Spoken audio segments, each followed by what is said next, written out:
Bom dia e obrigada por aguardarem. Sejam bem-vindos à teleconferência da Enauta para a discussão dos resultados referentes ao terceiro trimestre de 2020. Estão presentes hoje conosco o Sr. Décio Oddoni, diretor-presidente, a Sra. Paula Costa Corte Real, diretora financeira e de Relações com Investidores, o Sr. Danilo Oliveira, diretor de produção, e o Sr. José Milton Mendes, superintendente de exploração. Informamos que esse evento está sendo gravado e que todos os participantes estarão apenas ouvindo a teleconferência durante a apresentação da companhia. Em seguida, iniciaremos a sessão de perguntas e respostas quando instruções adicionais serão fornecidas. Caso algum dos senhores necessite de assistência durante a conferência, queiram, por favor, solicitar a ajuda de um operador digitando *0. Antes de prosseguir, gostaríamos de esclarecer que eventuais declarações que possam ser feitas durante essa teleconferência relativas às perspectivas de negócios da Enauta, projeções e metas operacionais e financeiras constituem-se em crenças e premissas da diretoria da companhia, bem como informações atualmente disponíveis. Considerações futuras não são garantias de desempenho. Elas envolvem riscos, incertezas e premissas, pois se referem a eventos futuros e, portanto, dependem de circunstâncias que podem ou não ocorrer. Investidores devem compreender que condições econômicas gerais, condições da indústria e outros fatores operacionais podem afetar o desempenho futuro da Enauta e podem conduzir a resultados que diferem materialmente daqueles expressos em tais considerações futuras.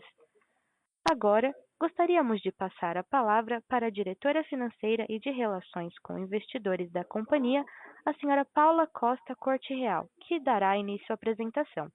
Por favor, Sra. Paula, pode prosseguir. Bom dia a todos e muito obrigado por estarem conosco nessa teleconferência para discutirmos os resultados do terceiro trimestre de 2020, um trimestre de importantes mudanças para a Enauta. Vamos começar no slide 2 com os destaques do período.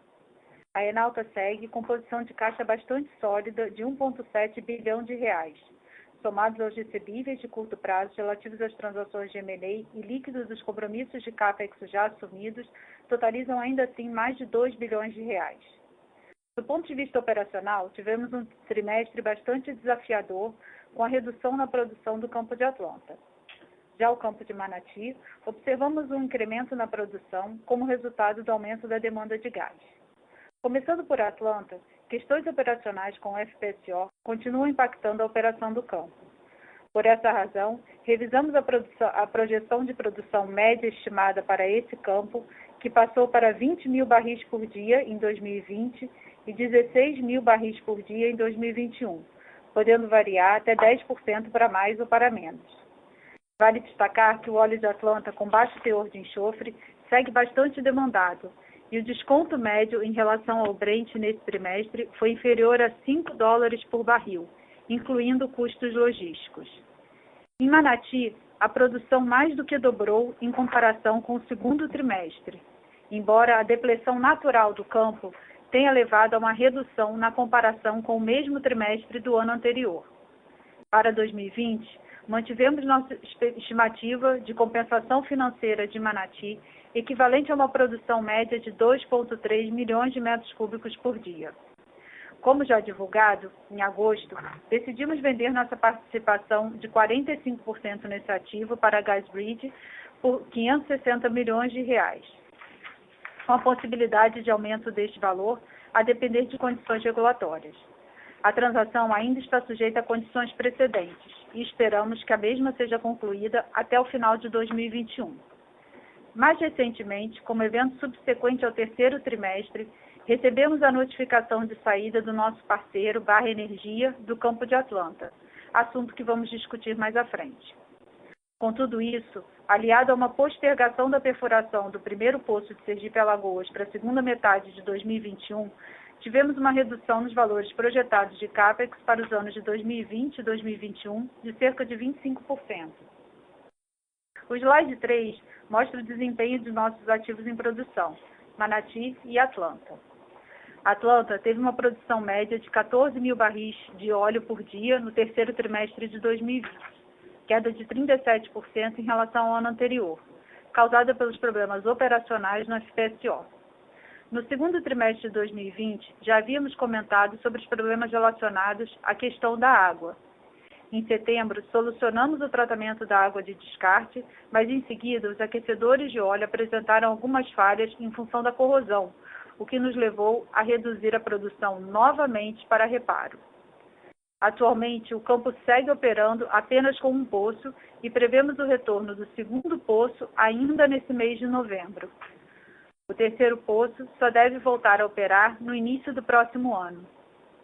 A Altera está trabalhando para reparar a unidade de forma a adequá-la às especificações contratadas. Enquanto isso, os custos de afretamento e OIM da unidade são reduzidos, refletindo a disponibilidade do FPSO. Contudo, a redução do custo é bem menor do que a perda de receita observada pela Enalta em função da menor produção.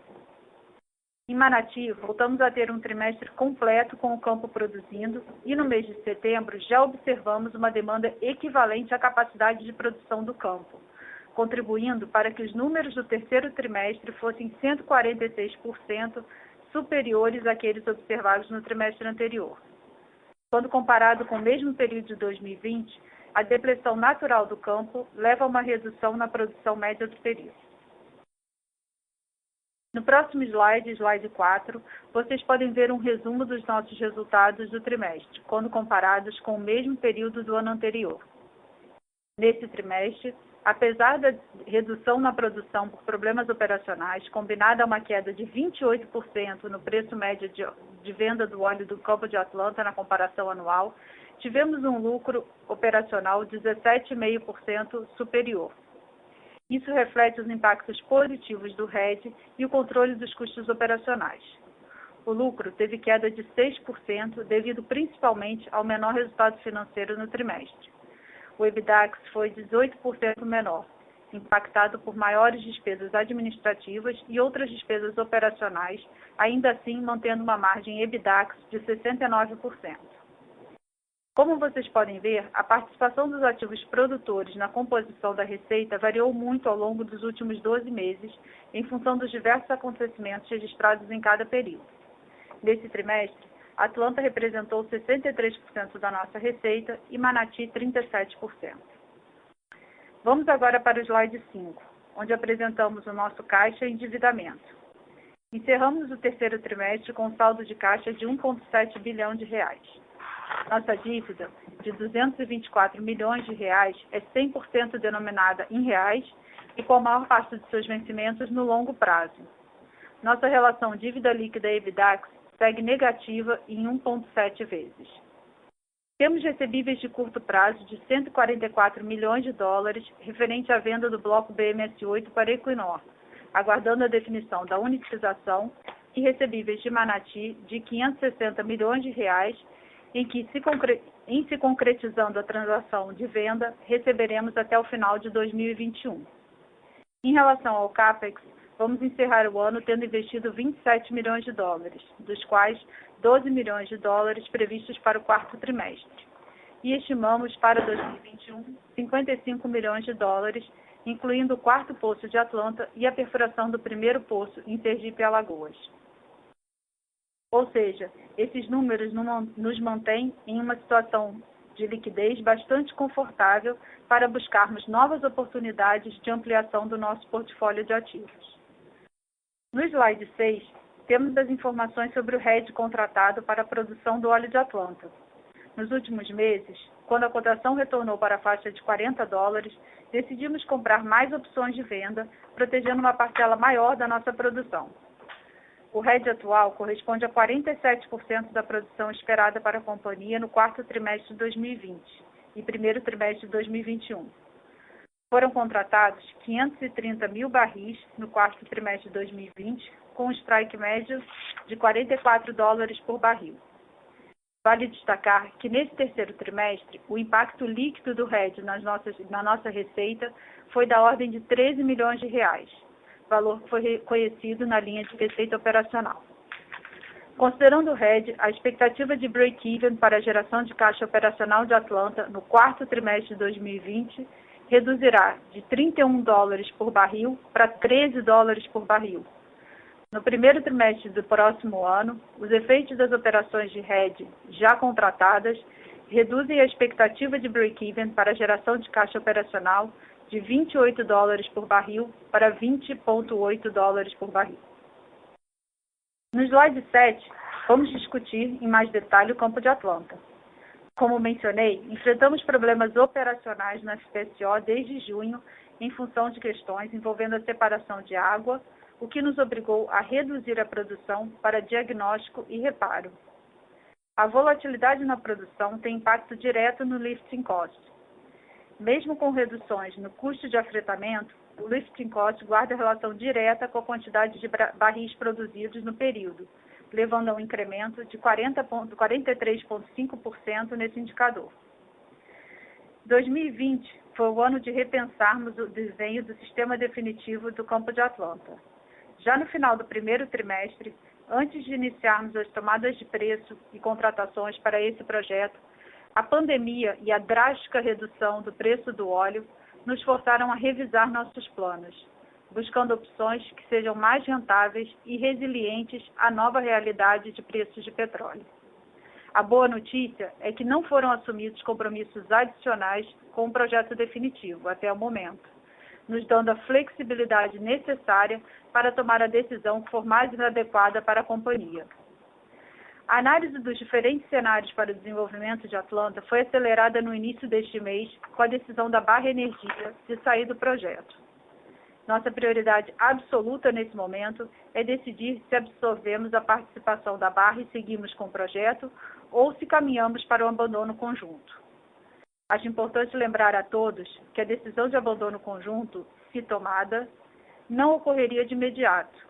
O sistema de produção antecipado continua operando enquanto for economicamente viável, e o abandono definitivo somente ocorreria após a conclusão de todos os trâmites necessários junto aos órgãos competentes. No slide 8, destacamos os nossos ativos exploratórios localizados na bacia de Sergipe e Alagoas. O consórcio planeja perfurar o Poço Pioneiro no segundo semestre de 2021. A ExxonMobil, que é a operadora, protocolou o EIA-RIMA junto ao IBAMA no trimestre passado. Foi concluído o processamento dos dados sísmicos finais. O CAPEX previsto para essa perfuração é da ordem de $15 milhões. Vou passar agora a palavra para o Décio, que vai trazer um pouco da visão estratégica da companhia nesse nosso momento de transformação. Boa tarde a todos. É um prazer estar aqui nessa primeira divulgação de resultados junto com a Paula, o Danilo e o Mendes. E, como a Paula falou, a Enauta vive um momento interessante. A companhia, nos últimos tempos, lá atrás, 3 anos atrás, fez a venda de Carcará, a gente ainda tem alguns recebíveis aí para entrar, e mais recentemente em Manati. Isso é fruto da avaliação de que essas transações eram boas para a companhia. Mas ao mesmo tempo que a gente vendeu 2 ativos importantes, nós ficamos com a possibilidade, a oportunidade de revisitar o portfólio da companhia e recompor esse portfólio. E é a isso que a gente está se dedicando agora, além de tratar da questão de Atlanta. A companhia tem caixa, nós vamos usar esse caixa com responsabilidade, também nas campanhas exploratórias, mas com responsabilidade. Nós precisamos recompor o portfólio da companhia. O que nós estamos vendo no mundo é uma aceleração da transição energética, a mudança de portfólio por parte de grandes companhias que estão acelerando vendas de ativos. Isso abre oportunidades para empresas como a Enauta, que podem adquirir ativos que estão sendo colocados no mercado. Então, esse é um movimento que está acontecendo no Brasil também, aqui tardiamente. Esse processo de venda de ativos de campos já tem em produção há um certo tempo. Começou muito tempo atrás em outras bacias e países com produção há mais tempo, tipo Mar do Norte, Golfo do México, que a gente está no processo inicial de transferência de ativos. Então a gente vê oportunidade e a Enauta vai perseguir as oportunidades, porque está estruturada, tem um corpo técnico conhecido, competente, né, em condição de, ao adquirir um ativo, quando adquirir um ativo, poder gerar valor para os acionistas. Então, nós vamos ser responsáveis na alocação de capital, sempre buscando geração de valor. Nossas metas não são volumétricas, são de rentabilidade e geração de valor. Então, com isso, eu concluo aqui a nossa apresentação e peço aí ao operador que abra para perguntas. Senhoras e senhores, iniciaremos agora a sessão de perguntas e respostas. Para fazer uma pergunta, por favor, digitem *1. Para retirar a pergunta da lista, digitem *2. A nossa primeira pergunta vem do Luiz Carvalho, da UBS BB. Agradeço, Paulo, tudo bem? Obrigado por pegar a pergunta. Tenho três follow-ups com vocês. Primeiro, Beth colocou agora, vocês têm aproximadamente, acho que até olhando a apresentação e usando o câmbio de hoje, os recebíveis, vocês teriam quase 3 bi de caixa, né? Assumindo, obviamente, a unitização lá de Carcará e recebível lá de Manati.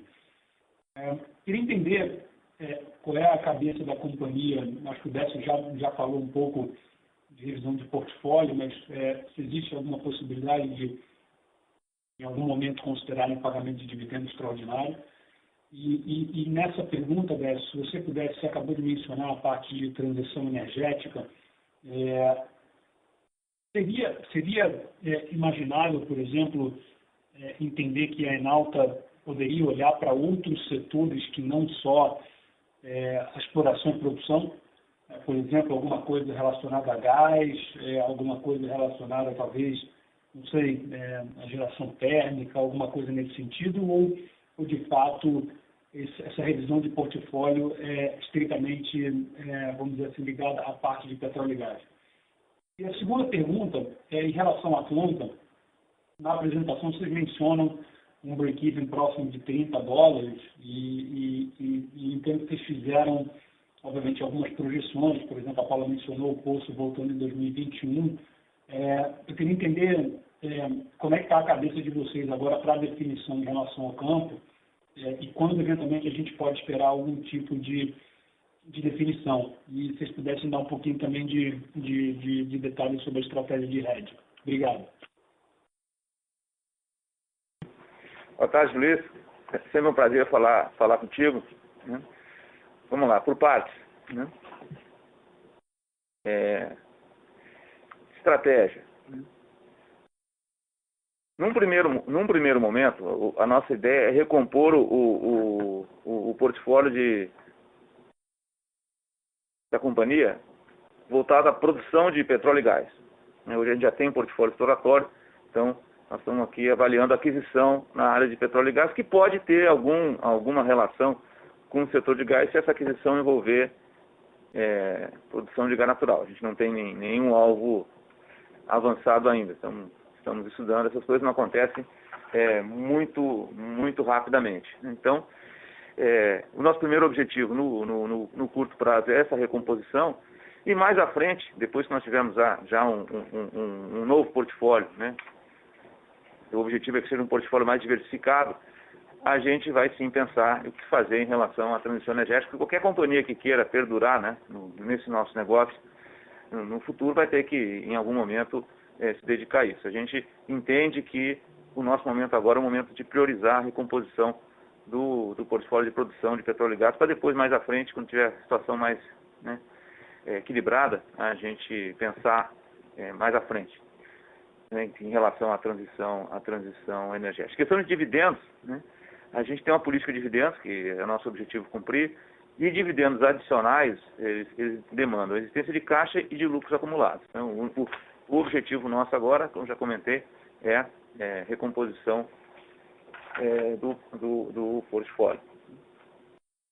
Em relação ao campo de Atlanta, a gente já vinha, até antes da minha chegada, e foi um processo que nós aceleramos, avaliando o projeto com o objetivo de considerar esse novo mundo que a gente está vivendo pós-pandemia, que é um mundo de petróleo mais baixo. Então, já estavam trabalhando para desenvolver um projeto mais robusto, resiliente, quer dizer, um projeto que tivesse um break-even mais baixo.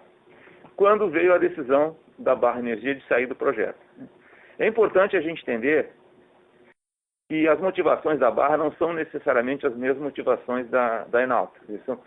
São atores um pouco diferentes. Enquanto nós somos uma companhia de exploração e produção, ele por trás da Barra tem investidores, né, que são fundos de private equity. Então, nem sempre as motivações são as mesmas. Claramente, um projeto mais robusto, né, um projeto resiliente a preço de mais baixo é um objetivo de todo mundo que está no negócio. Mas há outros objetivos que podem ter motivado a decisão do nosso sócio. Não vou entrar no mérito da decisão do sócio. O que nós estamos fazendo agora à luz das nossas motivações, avaliar o projeto. A gente tem até o dia 28, de acordo com o Joint Operating Agreement, que é o acordo que nós temos de operação que nós temos com a Barra Energia, que responder se nós vamos fazer o abandono conjunto ou vamos permanecer com 100% do ativo a custo zero para nós. Essa a regra que está estabelecida. E se a gente fizer isso, obviamente, nós vamos continuar na busca de um ou mais parceiros.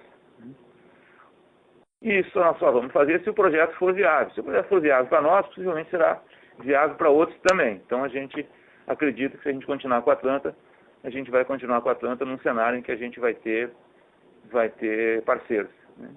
E a questão do RED eu passo para a Paula aí, para ela te responder, porque vai responder melhor do que eu. Oi, Luiz, tudo bem? Bom, complementando aqui o Décio, com relação à parte do break-even e do RED, o break-even de $30, ele é médio para 2021, né? Então, claramente, ele começa num patamar mais baixo, com uma produção mais alta no início do ano, e à medida que a produção tem um declínio natural ao longo do ano, esse break-even vai aumentando e ele, na média, fica em torno de $30. Sobre a nossa política de RED, o conceito da política em nada muda, né, independente do que aconteça com a Atlanta. O que acontece é que a gente, entendo um abandono do campo, no momento em que isso acontecer, a gente deixa de ter a exposição a commodity e não faz mais sentido comprar a opção de venda do óleo, né? Então, hoje a gente tem RED contratado até o segundo trimestre do próximo ano, até o segundo trimestre de 2021. A gente está mais protegido aí para o quarto trimestre desse ano e primeiro trimestre do próximo ano, onde a gente entende que possa ter uma volatilidade maior no preço do petróleo em função do inverno no hemisfério norte e a segunda onda de Covid, né? Então, para o quarto trimestre a gente tem mais ou menos 60% da produção redeada e para o primeiro trimestre do ano que vem em torno de 40% da produção redeada, e para o segundo trimestre do ano que vem um percentual menor. Mas a tendência é que essa decisão de Atlanta, ela impacte o volume que a gente precisa contratar de RED, né? E não o sentido da política em si, né? Não o core da política em si. Eu acho que isso permanece como está. À medida que a gente tem exposição a commodity, a gente continuaria trabalhando com os mesmos instrumentos, né, que são as puts, né? Uma outra coisa boa desse instrumento é que, independente da nossa produção, ele nunca nos coloca numa posição especulativa, né? Porque o que eu tenho é uma opção de venda a um determinado preço. Então, eu não tenho nenhum compromisso de pagamento adicional, independente de ter produzido ou não, além do prêmio que a gente paga no início, né, quando a gente compra a opção. Então, ali, em momento nenhum, independente da tomada de decisão que a gente tem, ele coloca a gente numa posição especulativa com relação ao RED já contratado. Tá certo, obrigado. Se eu pudesse só fazer um follow-up na resposta dessa em relação à Atlanta, se vocês decidirem permanecer no campo, a Barra ela tem que, vamos dizer assim, compor com a parte dela, do ponto de vista de desativação ou descomissionamento do campo por ela estar saindo agora, ou a partir do momento que você assumir o campo sozinho, isso fica a cargo da responsabilidade somente da Enalta? Luiz, o acordo de acionistas, lá, o JOA, né, uma parceria de exploração e produção, ele determina a responsabilidade. Então, se nós sairmos juntos com a Barra, nós assumimos as responsabilidades e os direitos todos naquele momento. Todos os direitos e deveres que estão estabelecidos no momento da saída, eles são respeitados. Então, se a Barra sair e nós ficarmos, a gente assume responsabilidades a partir do momento em que a gente fica com 100%. As responsabilidades da Barra permanecem referentes aos 50% que ela tinha até aquele momento. Então, se você perguntar de abandono, o que era abandono obrigatório até o momento da saída da Barra continua sendo responsabilidade da Barra. O que for incorporado mais à frente vai ser responsabilidade da Enalta ou do novo consórcio que ficar com a Enalta. Entendeu? E, por exemplo, se a gente sair digamos, juntos, decidir sair juntos e sair no final do ano que vem, até o final do ano que vem, receitas e responsabilidades são dos dois. Se a gente ficar e a Barra não sair, a Barra não vai sair de imediato, ela também vai sair em algum momento ao longo de 2021. Então, até a saída dela formal, que depende de autorização da ANP e de outros órgãos, só vai ocorrer a saída formal a partir desse momento. Mas tudo que é responsabilidade, que já está contemplada hoje, é da Barra. Novas responsabilidades é que serão assumidas por quem entrar, ou pelo novo consórcio, ou pela Enalta. Tá certo, ficou claro. Obrigado, pessoal. Obrigado, Luiz. A nossa próxima pergunta vem do Sr. Guilherme Levy, do Morgan Stanley. Oi, pessoal, bom dia. Obrigado por pegar as perguntas. Minha primeira pergunta é sobre o caixa, que a empresa, ela historicamente mantém em reais. Por conta da desvalorização da moeda esse ano, a empresa perdeu muito do poder de fogo dela para fazer uma eventual aquisição, dado que mesmo que sejam no Brasil, os ativos eles costumam ser denominados em dólar.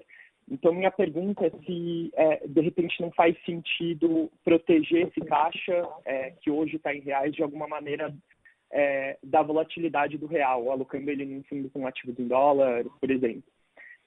E a segunda pergunta, relacionada à planta, na hipótese da empresa decidir pelo abandono conjunto com a Barra, eu entendo que poderiam ter algumas multas pelo término antecipado de alguns contratos. Então, eu queria entender qual seria uma ordem de grandeza para essas multas e também quanto que seria o descomissionamento que a empresa teria que pagar pelo que já foi feito até hoje em conjunto com a Barra. É isso, obrigado. Bom, Guilherme, em relação à questão do dólar, a moeda da companhia é o real. Vou pedir que a Paula explique melhor aí a racional nossa aí pelo posicionamento. Oi, Guilherme.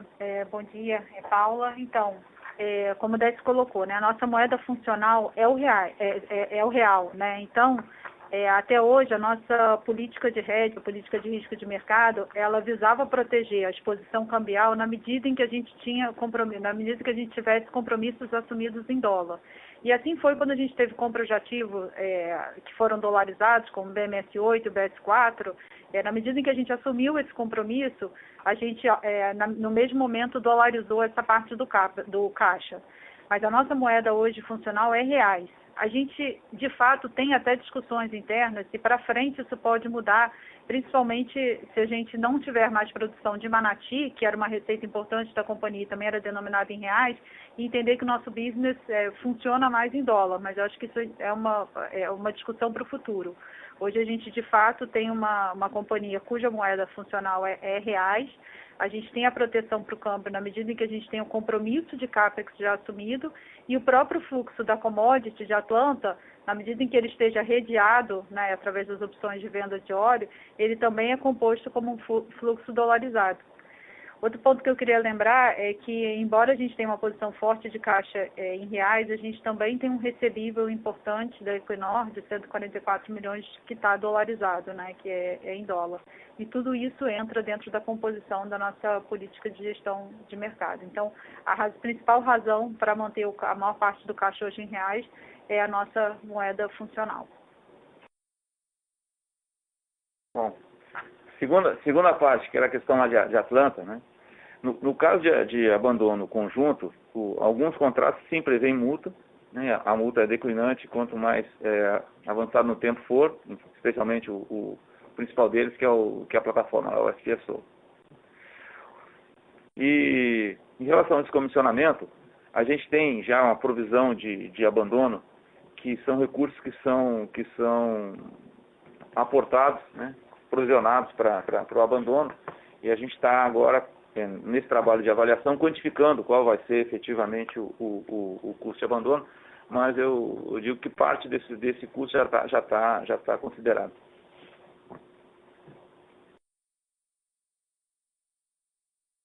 Tá bem, obrigado.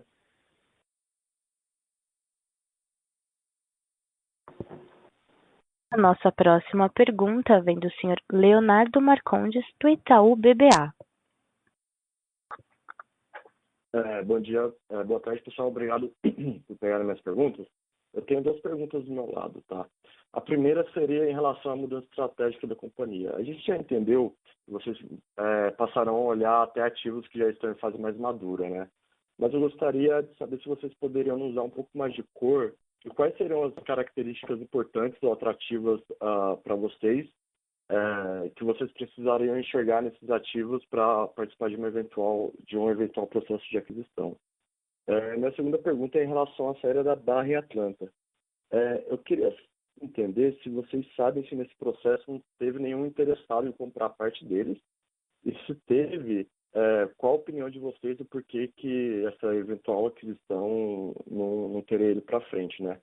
E mais um ponto aqui, só para checar se eu entendi bem a resposta em relação na pergunta do Luiz, se caso vocês optem a ficar com o campo, a ideia seria buscar um parceiro para Atlanta também? Obrigado.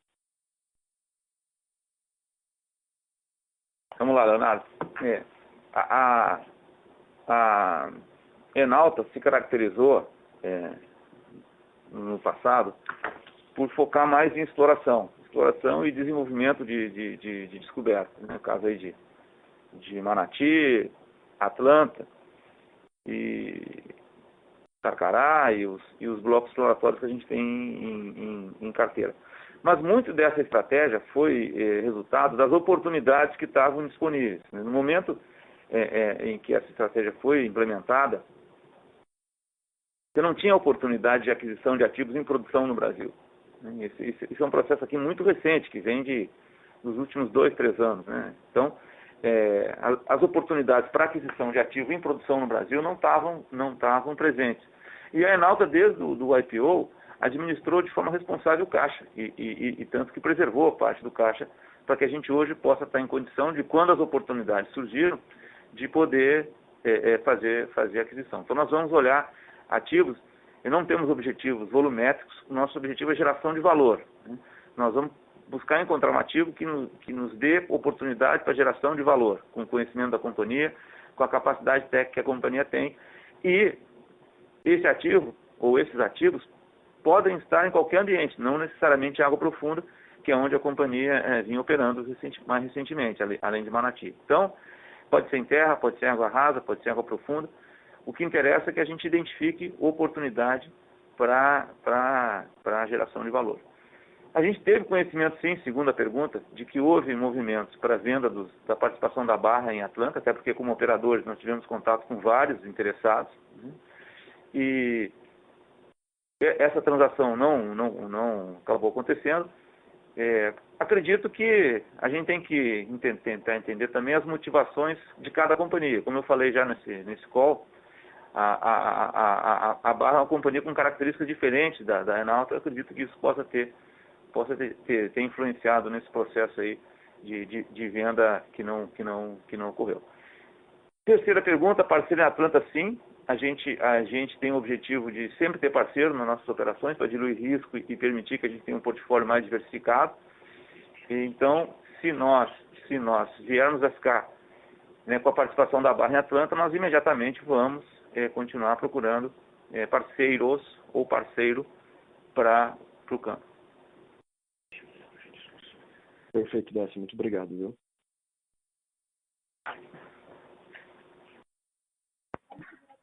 A nossa próxima pergunta vem da senhora Fernanda Cunha, do Citibank.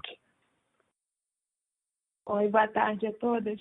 Eu tenho uma pergunta rapidinha aqui, só do lado de Manati, acho que vocês comentaram agora sobre esse earn-out, né? E não estava, pelo menos não estava bem claro lá no fato relevante quando vocês fecharam essa operação. Eu só queria entender o que trigaria esse earn-out, se você pudesse também dar mais ou menos uma ideia de valor. Obrigada. Fernanda, a transação nossa tem uma série de questões aí relacionadas à confidencialidade, então o que a gente podia relatar sobre isso, acho que foi relatado no fato relevante. Vou perguntar se a Paula tem alguma coisa a mais a acrescentar a isso. Não, eu acho que é isso mesmo, Fernanda. A gente realmente tem limitações, inclusive contratuais, então a gente está bem restrito ao que já foi divulgado no fato relevante. Tá bom, então. Obrigada. Nada.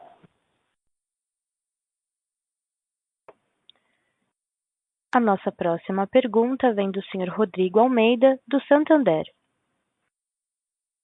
Boa tarde, pessoal. Obrigado pelo call. Eu tenho só mais uma dúvida aqui do meu lado. Eu queria entender um pouquinho da cabeça de vocês quanto à alavancagem para esses possíveis M&As, e até o projeto de Atlanta, caso vocês vão para frente. Vocês têm uma posição boa de caixa líquido, mas seria interessante talvez financiar esses projetos com um pouco de dívida para não só aumentar a rentabilidade, mas também para ter uma possibilidade de olhar para uma quantidade maior de oportunidades, né? Eu queria só entender um pouquinho de vocês, qual seria a abordagem quanto a esse tópico. Acho que é só isso mesmo que eu tenho por enquanto. Obrigado. Rodrigo, é isso mesmo. Quer dizer, a gente, por ser uma companhia líquida, né, com capacidade de levantar capital, tanto dívida quanto equity, a gente vai olhar essas oportunidades de aquisição de forma ampla. E está aberta a possibilidade de que a gente use capital de terceiros em aquisição ou aquisições. Não sei se a Paula quer comentar algo mais. Oi, Rodrigo, é Paula. Eu acho que, especialmente se a gente estiver falando aí de campos já produtores, né, campos maduros, eu acho que ainda tem espaço certamente para uma alavancagem. Então, o balanço da companhia hoje é bastante líquido, né? Acho que a gente tem espaço ainda para otimizar a estrutura de capital. A gente sempre manteve um saldo de caixa muito alto e uma dívida baixa, porque não fazia sentido um carrego negativo dessa dívida, mas eu acho que na medida em que a gente utilize esse caixa para novos investimentos e traga receita e EBITDA para a companhia, a gente abre aí uma oportunidade de alavancagem que inclusive melhora a estrutura de capital da companhia. Então, acho que essa é uma boa alavanca de criação de valor que a gente vê aí no curto prazo. Perfeito, obrigado.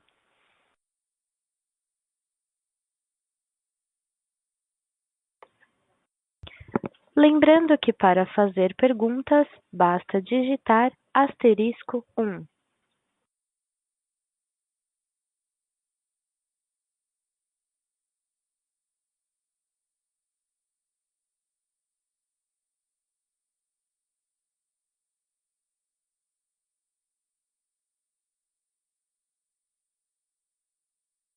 Por favor, um momento enquanto coletamos as perguntas.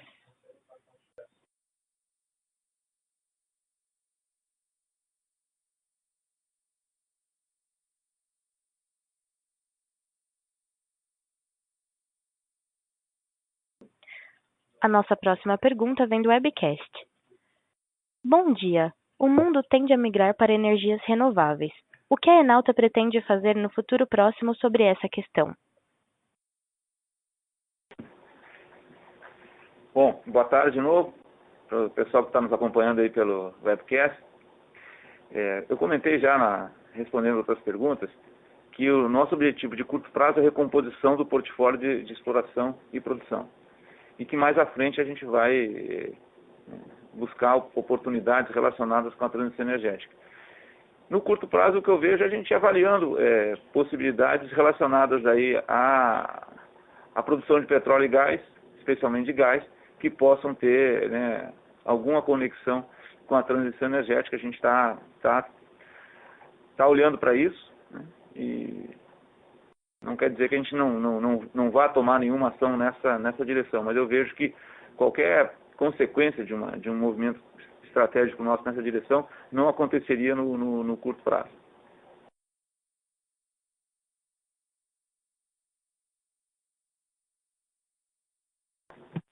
A nossa próxima pergunta vem da webcast.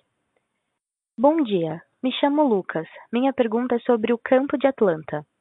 Caso a Enauta decida sair em conjunto com a Barra Energia, qual será o futuro financeiro da Enauta? Sendo que o campo de Manati já está no fim, e não tem outro campo em produção. Olha, o futuro da Enauta, Lucas, está assegurado pela posição de caixa da companhia, né? Eu lembro que a venda de Manati, ela foi uma antecipação de fluxos futuros que a companhia teria ao longo do tempo de forma favorável para a empresa sem risco.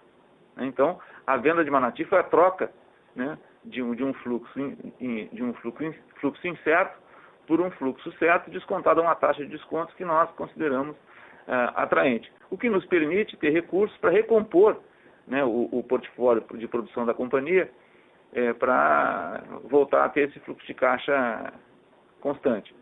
Em relação a Atlanta, quer dizer, a decisão da empresa de ficar ou de sair vai depender da atratividade do projeto. E isso independe da questão da Barra Energia. Já era um processo que a gente estava conduzindo. Nós só vamos aprovar, né, a contratação do sistema definitivo de produção de Atlanta se esse projeto gerar valor para a companhia. Então, se a gente fosse aprovar um projeto que não gerasse valor para a companhia, aí sim que a gente estaria colocando em risco o futuro financeiro da Enauta. Então, esse cuidado nós estamos tendo e vamos continuar tendo.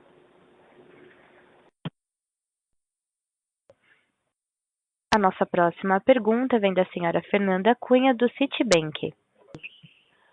Obrigada, gente, aí pelo follow-up. Eu queria só confirmar, tá? Até pelo fato de a gente ter pouca informação, mais detalhes sobre isso, mas o caso com a Domo em Atlanta, ele foi já finalizado, né? Não tem nada. Eu queria só saber se assim, o fato de talvez devolver o campo, né, e que eventualmente, né, porque não tem uma visibilidade econômica, se isso poderia trigar alguma discussão adicional aí com a Domo. A Domo não é mais parte do consórcio de Atlanta, então essa devolução aí da Barra, ou uma potencial devolução nossa, não passa por nada com a Domo. A gente tem arbitragens com a Domo e os resultados dessas arbitragens mais recentes têm sido positivos para o consórcio. Tá bom, obrigada. A nossa próxima pergunta vem do webcast. O que podemos esperar do campo de Sergipe e Alagoas a curto e médio prazo? E de outros campos como a Foz do Amazonas, como anda o processo de farm-out dos demais campos? Bom, boa tarde. O que nós temos em Sergipe e Alagoas, na Foz do Amazonas e em outras áreas, não são campos, né? São blocos exploratórios em que a gente está na fase de busca de petróleo e gás natural.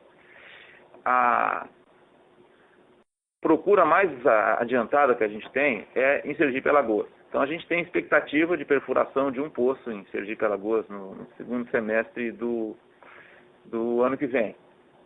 Então esperamos ter bons resultados lá, a prospectividade é boa. O farm-out, quer dizer, a venda de participação nas áreas lá da margem equatorial, Pará, Maranhão e Foz do Amazonas, foi paralisado em função da pandemia, e assim que a situação normalizar, nós vamos voltar a buscar parceiros para essas áreas, tanto na Foz quanto no Pará, Maranhão.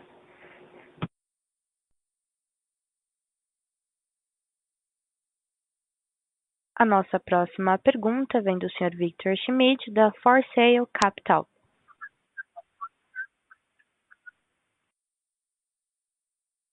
Oi, pessoal, bom dia, parabéns pelos resultados. Eu tenho uma pergunta rápida sobre o abandono de Atlanta, caso vocês optem por essa alternativa. quando a gente olha no balanço, vocês têm 60 milhões provisionados hoje, né, por abandono de Atlanta. Eu queria entender a que esse valor presente corresponde exatamente. Se ele é em relação ao SPA, o sistema definitivo, que taxa de desconto está sendo usada para chegar nesse valor, e qual o horizonte de tempo que vocês descontam esse fluxo de caixa lá na frente. Obrigado.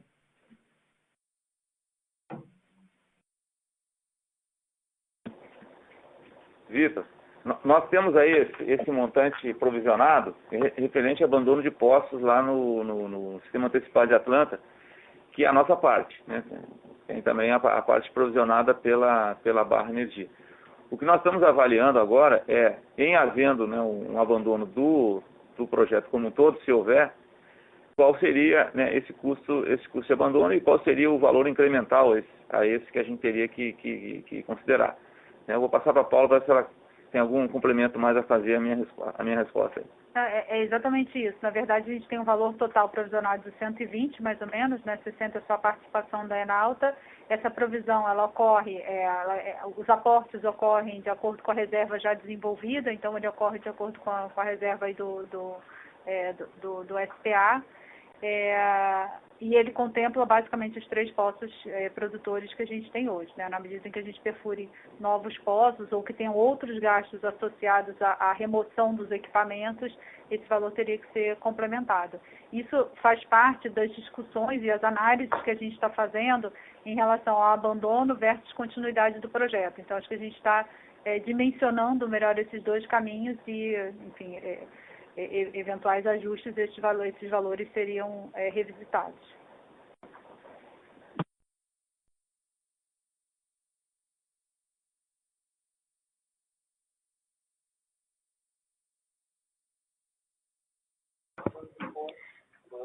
A nossa próxima pergunta vem do webcast. Bom dia, obrigada pela apresentação. Gostaria de perguntar sobre o campo Alagoas Sergipe.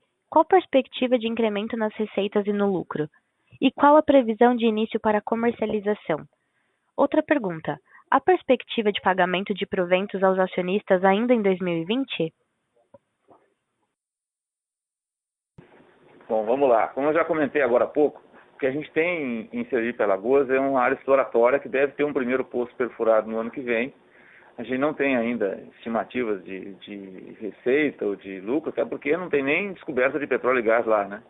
Então, em havendo uma descoberta, a gente teria que fazer uma avaliação e partir para um desenvolvimento da produção, algo que levaria aí um bom tempo, alguns anos pelo menos. Então, esse é o quadro lá em Sergipe Alagoas. E não há perspectiva de pagamento de novos dividendos em 2020.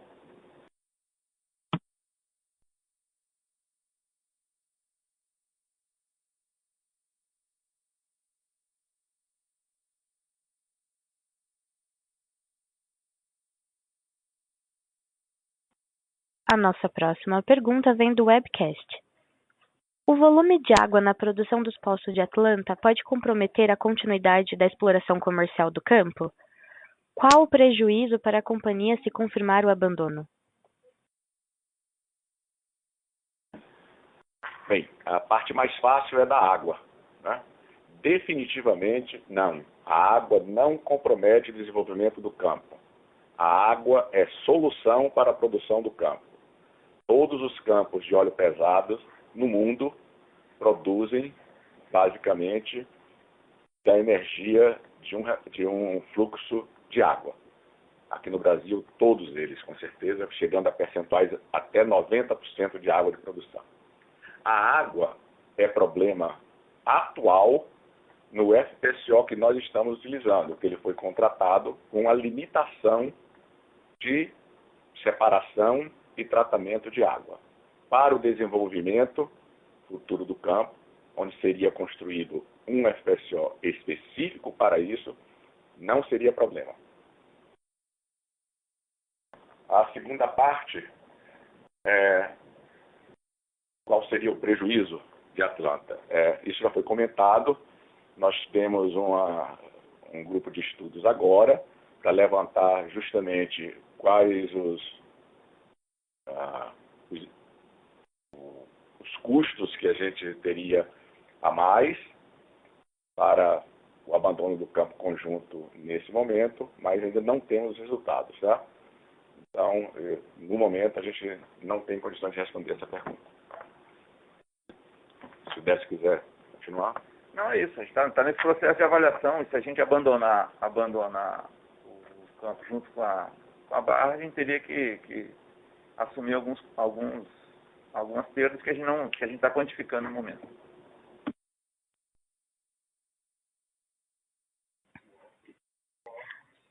A nossa próxima pergunta vem do webcast. O projeto do sistema definitivo de produção foi abandonado? Não, o projeto não foi abandonado. Nós estamos justamente avaliando se nós vamos dar continuidade ao projeto a partir da saída da Barra Energia ou não.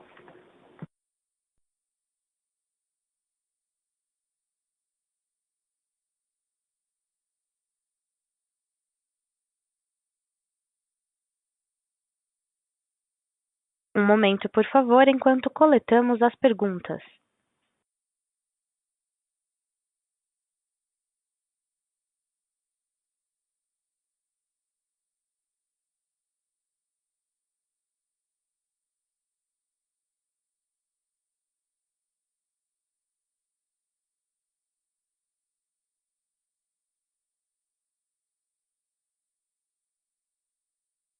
A nossa próxima pergunta vem da webcast.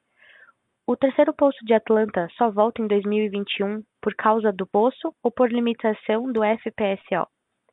Qual o capex mínimo para implantar sozinho um sistema definitivo em Atlanta? Há possibilidade de assumir Atlanta e reduzir a participação durante a implantação do sistema definitivo?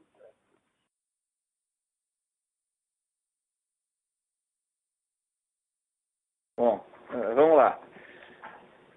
O que está limitando a produção hoje dos 3 poços em Atlanta é o FPSO. Então, o proprietário lá, o operador, está trabalhando para resolver as questões que hoje restringem a produção.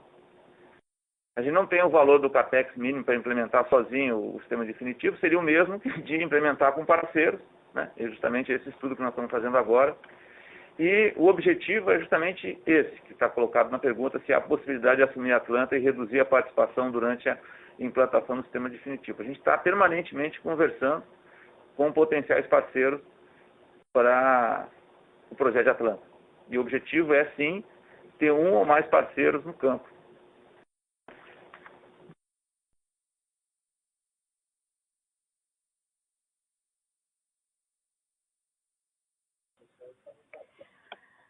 Boa tarde. Quando a companhia pretende adquirir novos ativos e quanto a companhia pretende acrescentar de produção média com essas aquisições? Nós estamos avaliando as oportunidades existentes para fazer alguma oferta.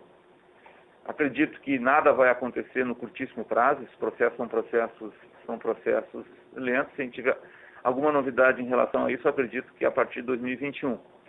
E a gente não tem objetivo volumétrico, né? A gente não tem volume de produção objetivo, alvo. O que nós buscamos é oportunidades em que a gente enxergue oportunidade para geração de valor para os acionistas.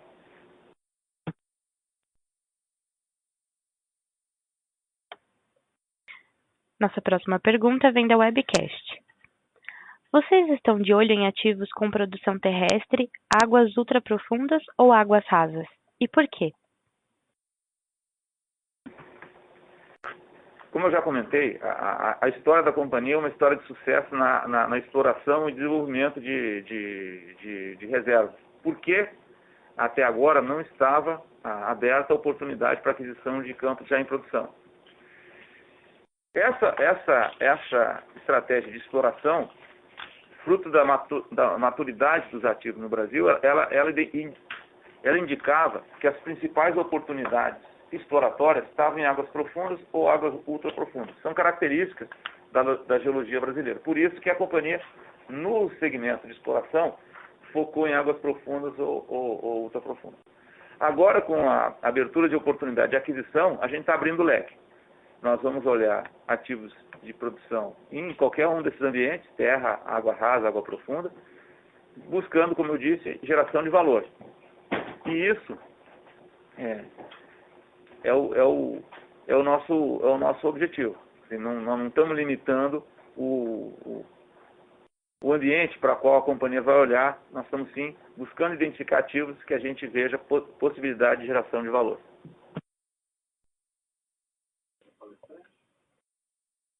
Próxima pergunta vem da webcast. Boa tarde, senhores. Caso encontrem um novo parceiro para Atlanta, existe alguma possibilidade de deixarem de ser os operadores? Não, a gente não vislumbra a possibilidade de não ser operador em Atlanta, porque a companhia vem trabalhando no projeto há bastante tempo, conhece, tem já a experiência de lidar com ativo. A gente não acredita que fosse produtivo passar a operação de Atlanta para outro parceiro, mas se houvesse uma oportunidade que a gente considerasse muito atraente, a gente poderia fazer, mas eu não acredito que esse venha a ser o caso.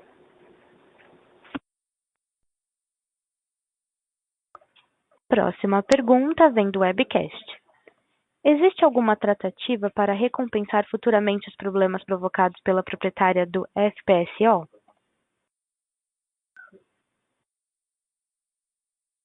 A gente está trabalhando junto com o fornecedor lá do FPSO para melhorar as condições, né? Hoje a taxa diária de operação já está reduzida, refletindo as dificuldades que eles estão sofrendo, e a gente está sempre trabalhando em conjunto com os nossos fornecedores para otimizar os nossos custos e buscar maximizar o nosso valor.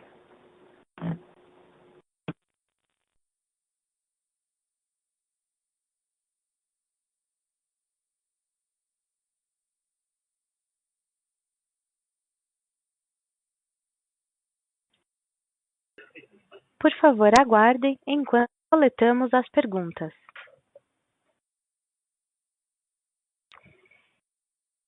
Encerramos neste momento a sessão de perguntas e respostas. Gostaria de passar a palavra ao Sr. Décio Oddoni para as considerações finais. Por favor, Sr. Décio, pode prosseguir. Bom, a gente agradece aí a participação de todos que nos acompanharam aí nesse momento, né, e lembramos que a companhia, através do seu setor de relações com investidores, está sempre à disposição para qualquer esclarecimento que possa ser necessário aí nos próximos dias, até a nossa próxima call de resultados. Muito obrigado a todos e boa tarde. A audioconferência da Enauta está encerrada. Agradecemos a participação de todos e tenham uma boa tarde.